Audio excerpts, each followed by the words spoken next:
could Sleepy Joe now face charges too, or impeachment? Joining me tonight to break it all down, New York Post columnist and Fox News contributor Miranda Devine.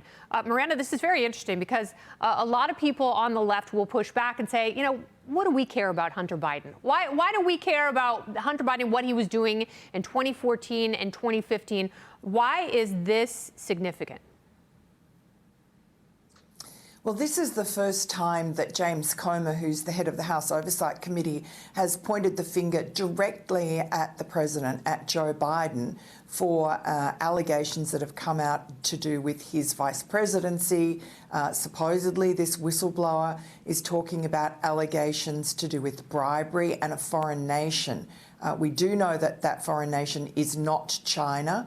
There's been some reporting that it could be Ukraine, which would make sense because Joe Biden, of course, when he was vice president, was tasked by Barack Obama to be the administration's point man for Ukraine. He was the most powerful person in Ukraine, and so it wielded that power at a time when his son Hunter famously was earning $83,000 a month from the corrupt energy company Burisma in Ukraine. And we also know that Joe Biden met with some representative of that company, Burisma, when he was in Washington, D.C. in, I think it was 2015. So Joe Biden's always denied that he knows anything about his son Hunter's overseas business dealings, but there's ample evidence that he met with many of Hunter Biden's overseas business partners and his local ones as well. So all of this has been nothing really directly connecting Joe Biden, no actual smoking gun evidence. Mm-hmm. And the way that James Comer and, of course, Senator Chuck Grassley spoke about this week, you know, Chuck Grassley has a long history of protecting whistleblowers, of handling them, of writing legislation to protect them.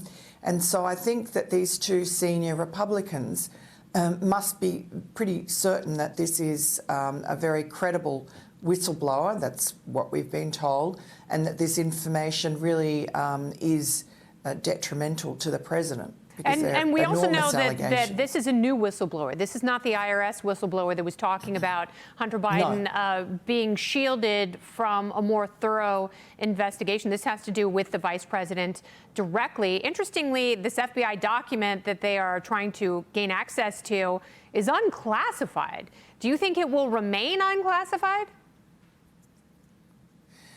Well, Senator Chuck Grassley says that he would not be surprised if it suddenly became classified because, you know, the history of the FBI recently has been one of just resisting oversight, being hostile to oversight. Christopher Wray does not seem to want to come clean with Congress about things that really are very detrimental to the FBI. I don't think it helps the FBI.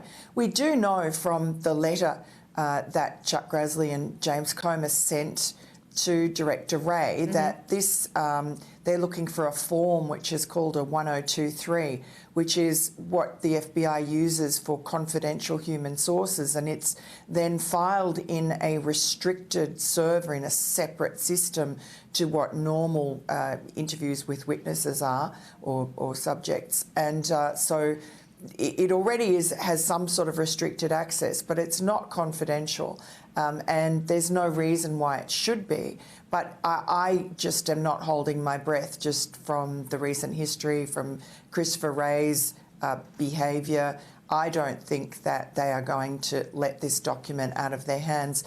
This, of course, this interview or this confidential human source came to the FBI in June of 2020, which was at the height of the campaign, but it was also at the height of the Johnson-Grassley investigations into Burisma and the Biden family influence peddling operation.